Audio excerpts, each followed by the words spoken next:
본문은 오늘 본문 마태복음 7장 1절로 5절까지 말씀드리겠습니다.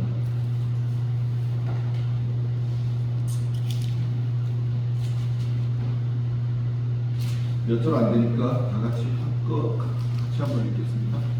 1절로 5절 말씀 천천히 시작. 비판을 받지 아니하거든 비판하지 말라. 너희가 받는 그 비판으로 너희가 비판을 받을 것이요 너희가 헤아리는 그 헤아림으로 너희가 헤아림을 받을 것입니다. 어찌하여 형제의 눈 속에 있는 티는 보고 내 눈 속에 있는 들보는 깨닫지 못하느냐. 보라, 내 눈 속에 들보가 있는데 어찌하여 형제에게 말하되 나로 내 눈에 있는 티를 내게 하느냐. 외식하여 내 눈 속에서 들보를 빼라. 그 후에야 밝히 보고 형제의 눈 속에서 티를 빼라.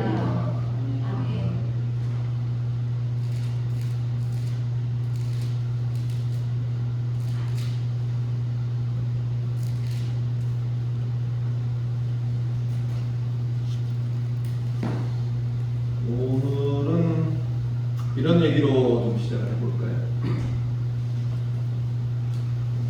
여러분, 설교란 무엇인가요? 설교란 무엇인가요? 목사님들이 하시는 거잖아요. 맞죠? 말로 가르치는 것입니다. 말로 가르치는 것은 설교. 한문도 그렇게 말하는 거죠. 말로 뭘 가르치는 거죠? 제가 여러분보다 훌륭해서 그 훌륭한 인격을 가르치는 건가요? 설교자가 청중보다 많이 배워서 그 학식을 가르치는 건가요? 굳이 말을 하자면 성경을 중심으로 서로의 믿음이 자라갈 수 있도록 돕는 역할을 하는 것이 설교다.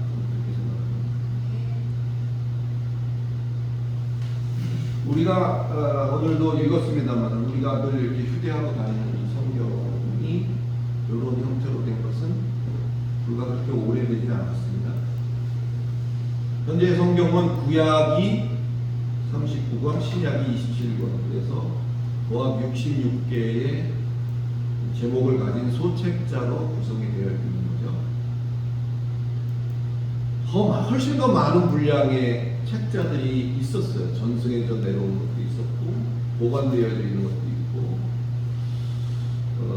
그 중에 일부분이 없는 것들도 있고 그런 상태에서 이거를 우리가 정경으로 삼고 성경에 포함을 시키자. 또 어떤 사람은 이거를 좀 넣었으면 좋겠다. 어떤 사람들은 이거를 좀 했으면 좋겠다. 이래서 이것들이 최종적으로 현재 66권이라는 것으로 이렇게 이제 협의가 되어져서 그것을 우리가 아직까지는 정경이다 이렇게 인정을 하고 있는 상태죠. 구약이라는 것은 하나님의 선지자들에게 하나님이 하신 약속들을 기록하도록 하셔서 적은 것들이 중심되는 것이고요. 신약이라는 것은 메시아로 오신 성자 하나님, 다른 말로 예수, 그 이후에 그 제자 사도들이 그 복음을 펼치던 지역에 보내서 그곳에 있는 사람들의 믿음을 독려하던 편지들이 중심이 되어져 있는 것이 신약인 것이죠. 그걸 이제 한 군데 모아서 집대성해 놓은 것을 통틀어서 이제 성경이라고 이렇게 부른다라고 말씀드렸습니다. 요거를 요즘 말로 좀 해보면요. 요즘 식으로 말해보자면 꽤 재밌는 얘기들이 될 수가 있어요. 그 당시만 해도 뭐 편지를 하나 보내려면 좀 튼튼하고 잘 달리는 사람을 불러다가 편지 쓴 것을 주고, 그죠? 네, 어디 갔다가 좀 전해달라. 그 사람이 하루에 가는 게 아니에요. 뭐 얼마나 걸릴지 몰라요. 가서 그걸 전달해 주는 그런 형태입니다. 뭐 파발마라고 해서 우리나라에서도 옛날에 봉화도 썼지만 전령을 보내서 말을 태워 보내서 교육을 하고 했던 그런 것들을 한번 생각해 보셔도 될 것 같아요. 요즘 서신 그러면 무슨 소리인지 모르는 아이들도 많아요. 서신이란 말이 뭐야? 편지 이런 거 잘 안 하잖아요. 손편지가 얼마나 귀한지 몰라요. 정성스럽게 손으로 써서 전달하면 의미가 배가가 됩니다. 그 자리를 대신해서 뭐 카톡이나 문자나 여러 가지 그런 것들이 뭐 우리가 상상할 수 없는 그런 횟수를 차지하고 있고 그런 것들이 그 자리를 메꾸고 있는 거죠. 개인적으로 제가 뭐 집사님들이랑 누구하고 함께 뭐 톡을 주고받았다고 해봅시다. 뭐 요즘 편지를 안 쓴다고 하니까 카톡 많이 오잖아요. 하루에도 얼마나 울려대는지 다른 일을 볼 수가 없을 정도로 울려대는 게 카톡이고 문자입니다. 당사자들이 주고받은 당사자들이 살아있는 동안에는 뭐 몇 달 후에 또는 뭐 한 1, 2년 후에 그 문자 내용을 톡 내용을 보더라도 기억이 나죠. 아 이때 어떤 일이 있었고 무엇 때문에 내가 이런 얘기를 했었고 또 무엇 때문에 저 사람이 저런 답변을 했었다는 게 일목요연하게 기억이 납니다. 그런데 그 당사자들이 이제 세상을 떠나고 없고 나중에 훗날에 그 자손의 자손들이 이제 할아버지 또는 증조할 할아버지의 그 문자 주고받은 내용을 봤다고 한번 생각해 보세요. 그러면 물어볼 수도 없잖아요. 근데 왜 이 문자가 여기 이렇게 쓰여져 있을까? 또 그것을 쓰기까지 어떤 환경 속에서 이걸 썼을까? 그런 것들을 정확하게 알 수는 없을 거예요. 거기 표현되어 있는 것들을 가지고 유추해서 생각하는 것 뿐이겠죠.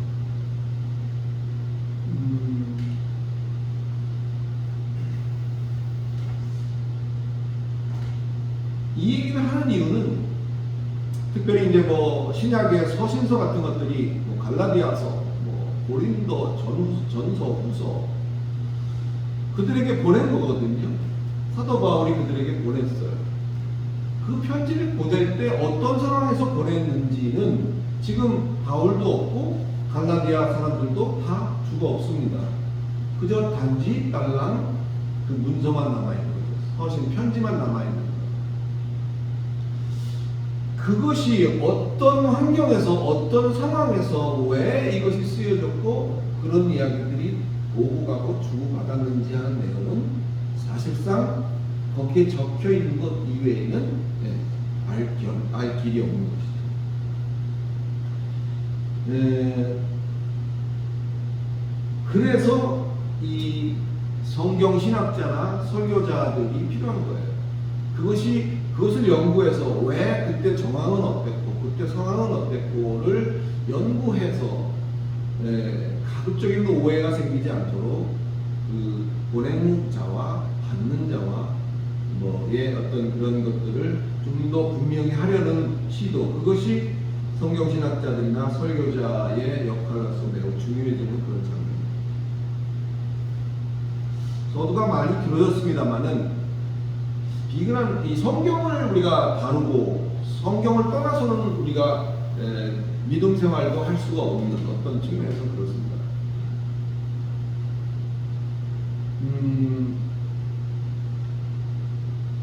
내 시작은 미약하나 그 끝은 창대하리라. 들어보신 적이 있으시죠? 어디에 나오는 거죠 이게? 욥기에 나오죠. 욥기에 나오죠. 근데 주로 우리가 이 어떤 상황에서 주로 이 성구들을 쓰게 되죠? 네, 이제 뭐 개업을 했거나 이제 뭐 시작을 했거나 뭔가를 이제 꿈꾸고 계획하는 사람에게 이제 위로와 용기를 주기 위해서 우리가 이 말을 쓰죠. 내 시작은 미약하지만 이 끝은 참되어질 거다. 사실 이 얘기는 오늘 제가 처음 하는 얘기는 아니에요. 욥기서 8장 7절의 말씀이에요. 사실은 이 구절의 정체가 뭘까요? 이 구절의 정체. 우리가 성경을 읽으면서 성경을 많이 읽는 것 굉장히 신앙생활에 도움이 됩니다. 성경을 읽으면서 그 중에서 특별히 내게 마음에 꽂히는 그런 구절이 있어요. 뭐 다 똑같지는 않을 거예요. 뭐 각자 얼굴 생김이 다른 것처럼 자기가 선호하고 좋아하고 정말 모토로 삼는 그런 성구들은 다 다를 수 있어요. 그런 것들을 많이 알고 있고 또 많이 저장해 놓으면 세계에서 그를 노벨 문학상 아마 따라갈 자가 없을 거예요. 그 유려한 문체와 또 유려한 그 표현과 하는 것들은 성경은 너무 좋은 것들이 많습니다. 그러나 우리가 조심해야 될 부분들이 오늘 이런 것들이에요. 내 시작은 미약하였으나 내 끝은 창대하리라. 이렇게 우리가 성경 속에 있는 표현과 단어와 어떤 문장들을 인용해서 내 모토로 삼고 우리가 사용하는 것 굉장히 바람직합니다. 그러나 그 의미 전달로서는 그 역할은 충분해요. 내 시작은 미약하였으나 끝은 창대하다. 우리가 말하고자 하는 뜻은 그 안에 있잖아요. 그런데 조심해야 될 것은 그것을 그렇게 하고 뭐 성구사나 이런 그 판매점에서 파는 걸 보면 그렇게 쓰고 그 옆에 뭐라고 썼죠? 욥기 8장 7절 이렇게 써 있습니다. 문구를 사용하든지 아니면 그 성구의 출처를 거기다가 표현을 한다면 그 의미가 달라지는 경우가 있다. 우리는 이제 막 시작하고 꿈을 품고 뭔가를 향해서 가려는 사람에게 용기를 주기 위해서 이 표현을 하는 거잖아요. 내 시작은 지금 미약하지만 앞으로 너는 정말 뭔가가 될 거야. 그런 뜻에서 우리는 이 말을 하고 싶은 건데 거기에 욥기 8장 7절이라는 말씀을 얹어버리면 그것은 우리가 원하는 것과 180도의 다른 의미가 되어버립니다. 이 말이 쓰인 것은 욥이 사단이 어느 날은 하나님 앞에 와서 이야기를 하죠. 하나님이 허락을 하십니다. 욥은 그런 사람이 아니에요. 네가 테스트 해보려면 해봐. 네 마음대로 한번 해봐. 라고 사단에게 그 테스트 권한을 넘겨줬죠. 그리고서 사단이 이제 욥을 건드리기 시작합니다. 뭐 그 모든 과정을 다 말하고 싶진 않고요. 다 아시는 내용이에요. 그러면서 이제 그 친구들도 위로한답시고 그에게 방문을 했고 아주 절친들이었겠죠. 와서 이야기를 하고 하면서 욥에게 네가 왜 그런지 너 아니? 뭐 여러 가지 이런 얘기를 주고받다가 무슨 얘기를 하냐면 내가 지금 하고 있는 그것은 아주 작은 죄이지만 그 죄가 그 범죄가 하나님 앞에 네가 잘못한 뭔가가 있으니까 하나님께 이런 상황을 겪는 거다. 네가 지금 시작은 이렇게 별거 아닌 거지만 이제 그 끝은 어마어마한 결과로 네가 하나님에게 어떤 일을 당하게 될 거야 하는 어떤 그런 취지의 내용이 이 8장 7절의 내용이거든요. 그러니까 8장 7절을 빼고 그 말을 하는 것에 대해서는 굉장히 바람직하지만 그 출처를 밝힐 바에는 그 출처가 어떤 용도로 사용되어졌고 왜 그런 얘기가 나오기 시작했는지를 정확하게 알고 얘기를 해야 됩니다. 그래서 아무 생각 없이 2, 3만 원 주고 사서 액자로 선물을 한 그 선물이 내 시작은 미약하였으나 내 끝은 창대하리라 욥기서 8장 7절 이렇게 쓴 것을 선물했다면 그것은 복이 아니라 그것은 저주와 같은 겁니다. 이해하십니까? 그래서 우리는 믿음 생활을 하고 또 신앙 생활을 할 때 성경을 가지고 다루고 성경이 바탕이 되고 중심이 되어져서 신앙 생활을 해야 되는 것인데, 어떤 이와 같은 엉뚱한 결과를 가져오지 않기 위해서는 어떻게 된다? 하나님을 아는 바른 지식 가운데 우리가 써야 된다. 그것가 너무 길었습니다만은, 특히 성경을 다루고 가르치는 사람들을 경각심을 가져야 할 그런 대목이라고 생각합니다. 얼른 오늘 본문으로 들어가 볼까요? 우리가 살피고 있는 산상수훈 역시 매우 조심히 신중히 그렇게 다뤄야 되는 것 중에 하나입니다. 그 전까지는 전승으로만 알게 되었어요. 특히 유대인의 교육 방식은 모계를 통해서 이렇게 이어져 옵니다. 엄마가 자식을 낳고 그 자식을 품고 안고 젖을 먹이고 키우면서 엄마의 가르침이 상당 부분이 전승이 되어져서 그렇게 수백 년 이상을 이어온 내용들이거든요. 그래서 그 위에서 그런 얘기를 듣고 자란 아이가 또 자기 자녀에게 원본이 있었다면 이제 자꾸 계속 복사본이 생기기 시작하는 거죠. 그러니까 여러분, 그런 우리 게임도 있잖아요. 한 줄로 10명, 20명을 쭉 세워놓고 맨 앞에다가 무슨 메시지를 주면 뒤로 전달했을 때 과연 맨 끝에 전달된 내용이 앞의 내용과 얼마나 다른가, 얼마나 우스꽝스럽게 변했는가 하는 것이 그 어떤 게임의 핵심 포인트인 게 있거든요. 성경 마찬가지입니다. 오리지널이 어떤 과정을 거쳐서 수천 년을 이어오는 과정 속에서 어떻게 지금 이해되어지고 있는가 하는 것은 오리지널 쪽에서 본다면 상당히 우스운 일도 많을 거예요. 마태복음 5장의 첫머리에서 마태복음 5장 1, 2절 한번 볼까요?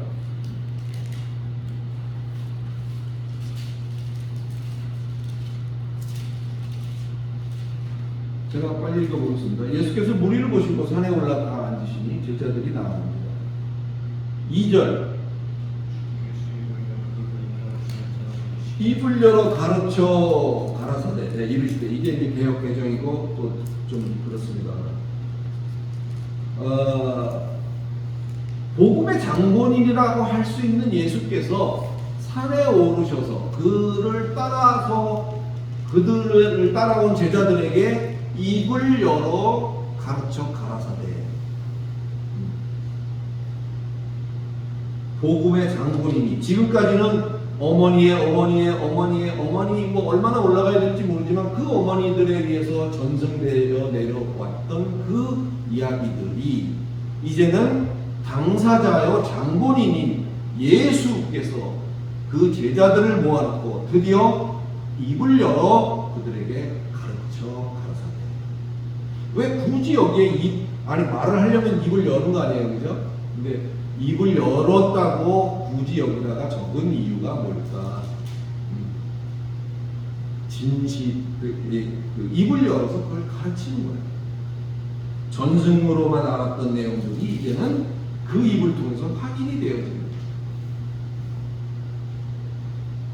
그것이 우리가 지금 살피고 있는 산상수훈 자체가 획기적인 거예요. 새로운 것입니다.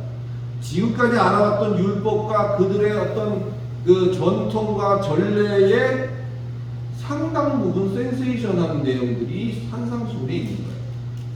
그 내용을 보잘것없는 제가 성경을 근거로 이제 우리 같이 한번 살펴보고 있는 과정인 것입니다. 자, 오늘 이제 5장 6장을 지나서 7장에 이제 접어들었어요. 드디어. 오늘 본문이 하고 있는 얘기는 비판에 대해서 언급을 하고 있죠. 그렇죠? 비판에 대해서. 일반적으로 우리가 인격이 훌륭하다고 할 때에 그 여러 가지 덕목 중에서 함부로 상대방을 비판하지 않는다는 것도 상당한 덕목으로 들어가죠. 사람이 인격이 훌륭하다고 생각하는 지표입니다. 상대적으로 그렇지 않은 비판을 많이 하는 사람은 어떨까요? 그 사람에 비해서 좀 저평가되겠죠.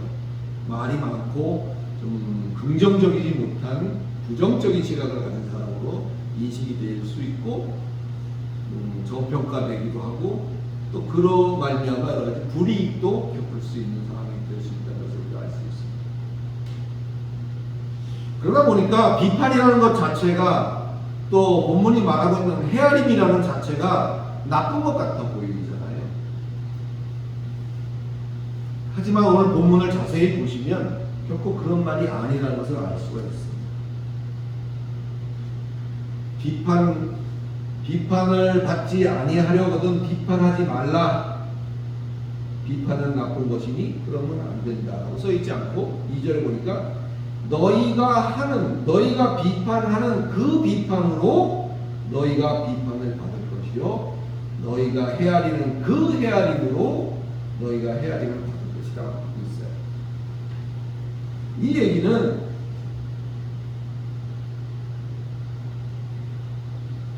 무조건적으로 그걸 나쁜 거니까 하지 말라고 하는 것이 아니죠. 오늘 본문이 하려고 하는 말은 지금 너희들이 하고 있는 그 비판과 그 헤아림으로는 하지 마라. 그 말을 하고 있는 거잖아요. 그죠? 그럼 우리들이 하고 있는 비판과 헤아림은 어떤 걸까요? 뒷담화 같은 걸까요? 그런 잘못된 척도로 남을 잰다면 너희도 바르지 않는 잣대로 평가를 받게 될 것이다. 이런 정도로 우리는 이해할 수가 있어요. 그죠? 남만 이러쿵저러쿵 할 게 아니라 자신을 보라는 것으로서 이것은 우리에게 교훈의 효과가 상당히 큽니다. 이렇게만 되어도, 그러니까 어떤 공정한 잣대를 가지고 할 수만 있어도 사실은 상당한 수준에 있는 거예요. 그것도 쉬운 건 아닙니다. 하지만 오늘 아까 우리가 본 것처럼 그가 입을 열어 가라사대 그가 입을 열어서 가르치려 했던 것도 그 정도 수준의 것을 얘기하려고 하는 것이었을까 하는 거죠. 비판이란 단어는요,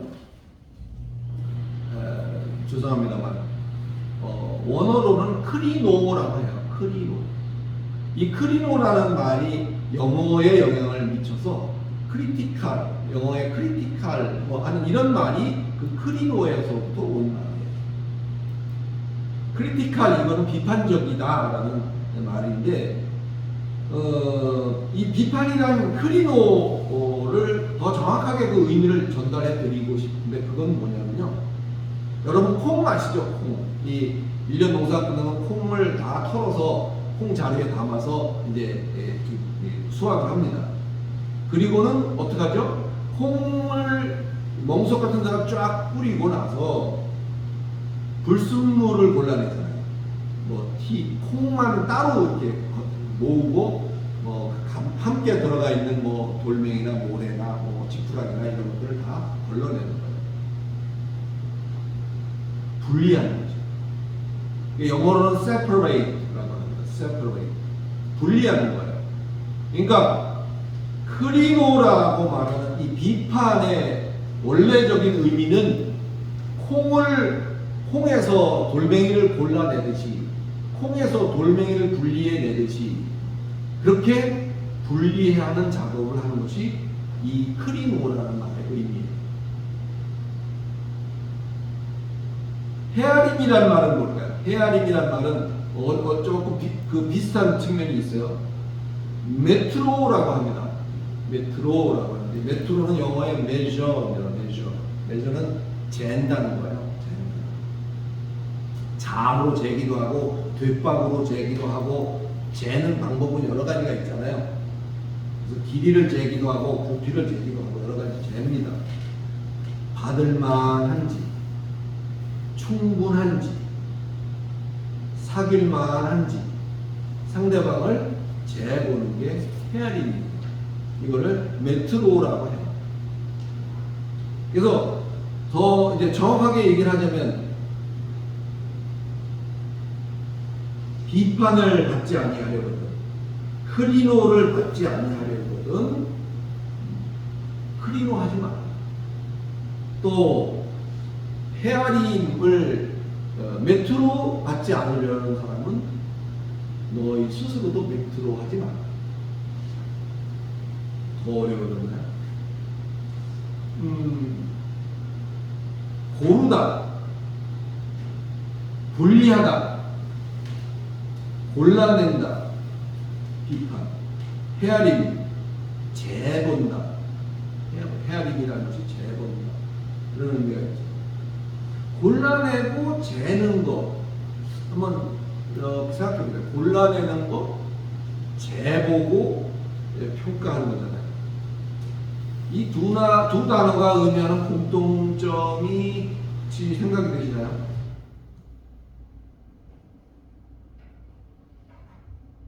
분리해서 골라내고 또 재보는 거. 이것이 판단하다거든요. 저지라고 합니다. 영어로는.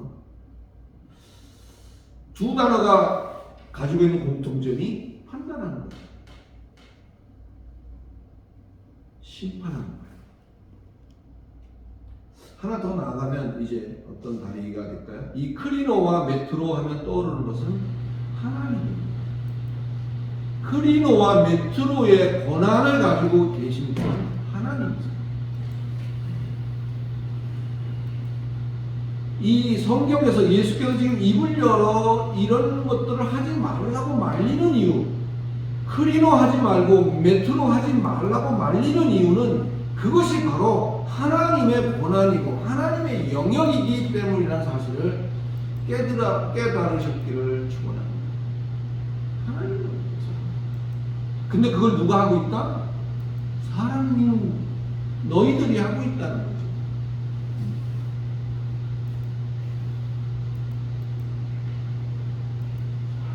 사람을 대하고 사람을 만나고 하는 관계성 속에서 콩 고르듯이 하지 말라는 거예요.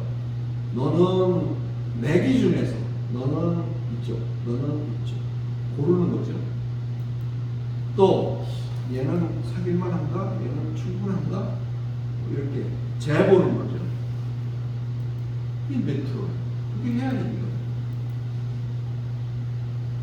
흉보고 뒷담화하는 것도 별로지만 이 무서운 일을 아무 생각 없이 해내고 있는 우리도 사실 굉장히 대단합니다. 오늘 이후로 우리가 이러한 사실을 알았습니다. 이제 우리는 그런 일에서 좀 멀리 해야 되겠죠.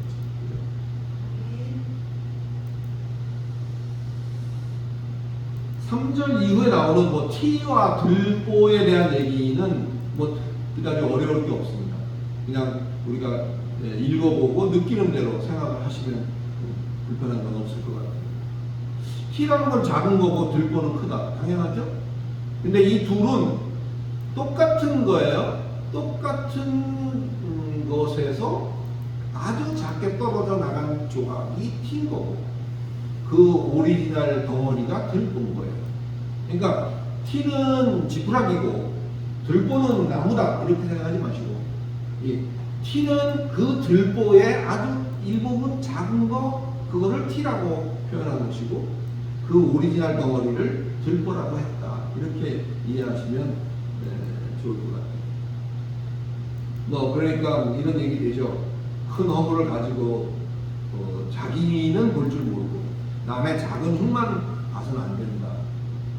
이런 거는 충분히 우리가 이해할 수 있는 거죠. 한 가지 첨언을 하자면 그 이해에 돕기 위해서 첨언을 하자면 들보라는 말을 좀 유심히 볼 필요가 있어요. 들보라는 말이 이 들보라는 말 뜻 속에도 그런 한자 뜻 속에도 그게 들어 있습니다만 헬라어는 이걸 도코스라고 하는데 뭔가를 받들고 있는 것, 지탱하고 있는 것 그런 의미가 여기 내포되어 있어요. 도코스라는 말 속에 들보라는 한자어 속에도 그런 말이 포함되어 있습니다. 그러한 성도 여러분, 우리가 받들고 있는 것이 뭘까? 이쯤에서는 한번 생각을 해볼게요. 우리는 무엇이 나를 지탱하고 있는 걸까? 이런 부분도 우리에게 스스로 질문을 던져볼 수 있기 바랍니다. 나는 무엇을 지탱하고 있지? 나를 나에게 지탱시켜주는 게 뭘까? 세상 지식과 명예, 자기 욕심과 자아 실현, 이런 종류만으로 구성되어 있지는 않은 것인지 우리 스스로를 돌아볼 거예요. 형제의 티를 보면서 항상 그걸 먼저 살펴야 한다. 형제를 볼 때, 저 사람이 저런 구석이 있네? 나는 어떻지? 이걸 요구하는 거예요. 형제의 티를 보면서, 그걸 보면서, 타산지석이라는 말이 있잖아요. 그걸 보면서 나를 살펴야 한다. 그런 말로 깨달으시면 더 금상첨화가 될 것 같아요. 너희 자신부터 바른 가치관을 가져라. 그것이죠. 뭐가 바른 것이죠? 치우침 없이, 치우침이 없는 그것이 바른 것입니다. 성경은 늘 그런 표현을 여기저기서 하고 있는 거 기억나시죠? 좌우나 우로나 치우치지 말라는 표현도 있어. 그런 것들이 다 이렇게 조각조각 끼워 맞춰질 수가 있는 거예요. 그게 떠오르실 거예요. 그래서 치우침이 없이 올곧고 바른 것, 편견이나 선입견도 그런 데에 속하는 것들이겠죠. 늘 우리는 하나님의 말씀을 잣대 삼아서 남이 아닌 나 자신을 향한 공정한 추를 갖는 것이 얼마나 중요한지, 남을 돕기 위한 것이야. 지난 시간에도 얘기했습니다만 성경은 이렇게 말해요. 눈은 마음의 창이다가 아니고, 성경은 뭐라고 써있냐면 눈은 마음의 램프다, 등불이다, 이렇게 말합니다. 눈은 내 속을 비추는 램프라는 거예요. 결국은 어떤 관을 가지고, 어떤 가치관을 가지고 나를 살피느냐에 따라서 상당한 것들이 발견되어질 수도 있고 볼 수도 있는 거겠죠. 그러나 성도 여러분, 바르지 못한 가치관을 척결하고 하나님을 아는 바른 지식과 하나님의 가치 기준을 마음에 담아서 나를 온전하게 하며 남에게도 바른 것을 언제나 제시할 수 있는 참된 안내자요, 도우미 역할을 우리 모두가 잘 감당해 가실 수 있기를 그리스도 예수 이름으로 축원합니다. 기도하겠습니다. 거룩하신 하나님, 은혜를 감사합니다. 너무나도 평범하고 모르는 게 아닌 그런 이야기들이 가지고 있는 그 속내적인 의미를 오늘 우리가 한번 살펴보았습니다. 어떤 것은 우리의 마음을 건드리기도 했고, 또 어떤 것은 우리가 지금 내가 잘하고 있구나 하는 위로의 기준이 될 수도 있는 부분이 있었습니다. 혹여 미처 몰랐던 것이 있다면 오늘 성령께서 우리 마음속에 이 부분을 부각시키고 새겨주셔서 앞으로 우리의 삶 가운데서 클리너와 메트로가 다시는 우리 손에서 이루어지지 않도록 하나님께서 우리를 주장해 주시고 하나님의 고유 권한을 침범하지 않는 그러한 배은 망덕한 그런 성도가 되지 않도록 하나님께서 우리를 주장하시고 인도해 주시옵소서. 예수 그리스도 이름으로 간절히 기도드리옵나이다. 아멘.